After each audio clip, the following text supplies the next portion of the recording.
if I could start by asking what kind of impact a block on Russian assets being shipped is having on your business. Of course, we're not seeing a block on all Russian assets at this point, but what kind of impact have the sanctions so far had on your business? So far it's been relatively limited. What we're witnessing is, of course, the various packages of sanctions, and that every package has its own implications with regards to the efficiency of the logistics value chain. We try and serve 350 million Europeans from the Port of Rotterdam. And you can imagine that if sanctions are issued and related to value of goods, all those goods need to be checked. Every container needs to be checked. And whilst those containers are stuck on a terminal, you run a risk of having a logjam of your logistics value chain. And it takes a lot of effort, it takes a lot of manpower, it takes a lot of time in order to get everything sorted. The more stringent the packages become as such, the easier it is to implement them, right? If there's the third package referred to a 400 euro value of goods to Russia, and then the confusion was: is it wholesale value, retail value? Is it 400 euros for 6 chairs rather than 1 chair? So we're trying to sort our way through the various implications. But so far, we've seen an increasing impact, but clearly it only started somewhere midway through Q1, and we would expect more significant impact for the rest of the year. Yes, Allard, I was going to ask you how complex it is to stay on top of a fast-changing sanctions situation, because it is the harbour master, I understand, who has to implement what is a very quickly evolving situation. How much time and effort is it taking to stay on top of the fast-changing regulations? Well, a lot, to be honest. And we were slightly lucky, you could say, in unfortunate circumstances. We did create what we call the COVID get-together, so a weekly call or a daily call in the start of the COVID pandemic, where we got together the full value chain, from the shippers to the forwarders to the customs authorities to the tugboats and the like. And we used that same consultation process to engage with all these parties to ensure that the full logistics value chain could operate as efficiently as we would like to deliver to our customers. So we had the precedent, how to engage, how to look beyond particular parts of the value chain, but across the entire value chain. So I think we can deal with it in the most efficient manner. But let's not underestimate the full impact. For instance, if we go to a package related to energy sources, some 62 million tons, which is approximately 15% or so of our throughput, is Russia related. So you can imagine a huge impact for businesses, plants, manufacturing facilities, if an energy boycott was called for as well. Allard, you talked about there 62 million tons, 15% roughly of your throughput is towards Russia. I think I specifically want to focus on the energy component, because you see a large part of energy exports from Russia. And I guess, that's really where the economic impact is seen for the rest of the world in terms of the much more macro level. What amount, can you quantify the declines you're seeing in energy shipments from Russia already compared to, say, 3 months ago?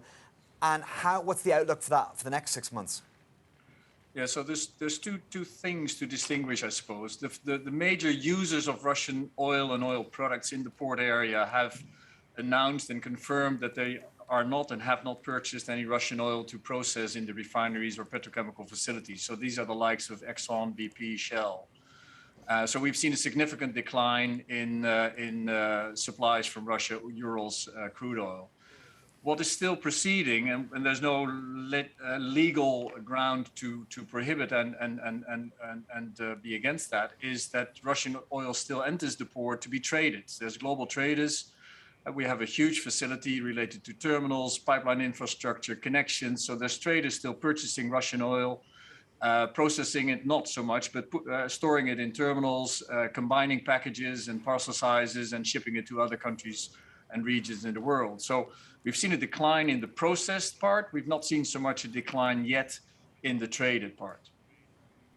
Okay, so that's interesting. So not yet a decline in the traded part. We will look to see how this evolves. Can I ask you about LNG? You already play a role in the European LNG story, Allard. And of course, a lot of people are focusing on the potential of LNG to fill the gap left by Russia if we do see more severe sanctions. What's your assessment of how much more you can do or how much more Europe can use LNG?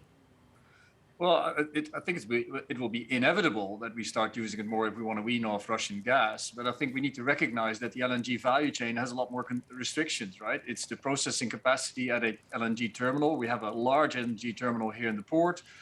We're increasing capacity, increasing throughput, but you can only do so much without having to invest in additional tankage or compression or otherwise. So there's a limited scope to improve and increase volumes, which we're doing. But then there's also the restrictions with regards to the liquidity of the market. And it's not only the product itself, it's the ships that need to ship it from A to B. And let's not forget, every region, every country is fighting for the same molecule as we speak. So we shouldn't count ourselves too happy and rich too soon. This is going to be very strenuous. And there's now this country, but also Germany is looking at floating capacity to bring into the countries. But these are severe constraints. The crude market, the crude oil market, the coal markets have a far greater degree of liquidity. You can move around goods relatively easy. It will incur extra cost. It might incur extra time. Yeah. It may not be exactly the same specs, but the flexibility in coal and crude oil is significantly greater than the flexibility is in the LNG trade. Allard, given your incredibly unique perspective on European trade and what you're seeing from how businesses operate and what your customers say and what you're seeing in shipments go through, how do you view the strength of the European economy right now for the rest of this year? Are you worried about an impending recession? Are you seeing any early indicators of that coming up later on this year? I would share your concerns. I do not have a crystal ball, and I certainly don't view myself an expert above and over every other expert that you have on the program.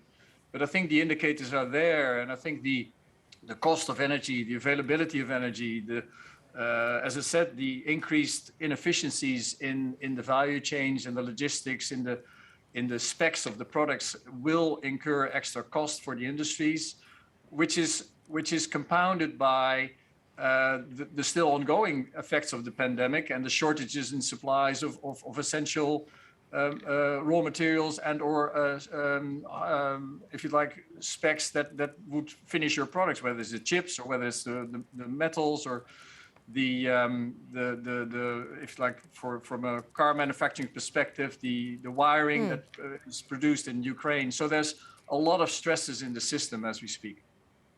Okay, a lot of stresses in the system. Allard, we speak often to Müller-Maersk, the CEO at Müller-Maersk, and every time we speak, we ask him about when he expects to see normalization, in his case, in the container market, and that date where normalization post-COVID, and now, of course, with the war raging, it seems to get pushed further and further out into the future. Do you see any prospects for normalization in global trade, given all the bottlenecks that we still experience?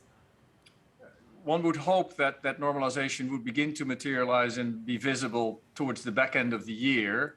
But that does assume that China does get out of the pandemic, that Shanghai does open up, and that the supply chains do normalize. And there's just a lot of ifs and buts at this juncture still. And we're witnessing the problems in China, and you'll have it on your program just a minute later, I believe.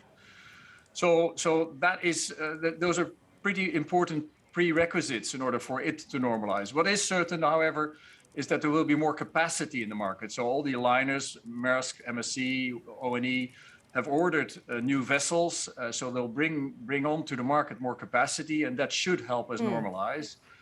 But as I said, if there's a particular closure of a region, of a plant, of various facilities or terminals or ports, then the disruption will have a fresh breath of air.